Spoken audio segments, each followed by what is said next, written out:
ब्राह्मण नव्हते, गोसावी नाथजोगी हे सगळे, जसं सरांनी सांगितलं की त्यांना एक विचार आहे.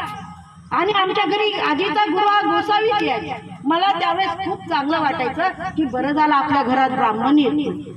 आणि हा जो विचारांचा धागा घेऊन आपल्याला आपल्या घराचं मनाचं व्यवस्थापन, जे काही सिद्धांत तथागतांनी सांगितल्या ते सिद्धांत घेऊन त्याचा मध्यम मार्ग आपण घेऊया आणि आपली मन आपण आनंदित करूया.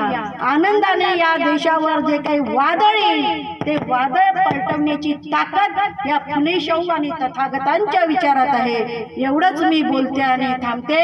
आणि मला जो विषय इथे दिला तो विषय मी माझ्या परीने मांडण्याचा जो काही प्रयत्न केला तो तुम्ही समजून घेतला, त्याबद्दल मी तुमचा सर्वांचा आभार मानते. आणि इथे प्रास्ताविक करणारे भानसे भाऊ असतील, आमचे ज्यांनी काही या कार्यक्रमासाठी, आमचे शैलेश गणवीर भाऊ असतील, आमचे अशोक भाऊ कयापक इथे आहे, जे काही आमचे अध्यक्ष प्रशांत भाऊ दुधे आहे, अनिल भाऊ कांबळे, संजय भाऊ भानसे, आयुष्यमान धर्मपाल भाऊ भिक्कार, प्रमोद भाऊ डोंगरे, संजय भाऊ वाळके आणि सर्व व्यवस्थापन समितीचे जे जे सदस्य आहेत त्यांनी मला इथे बोलावलं, माझा मान सन्मान केला.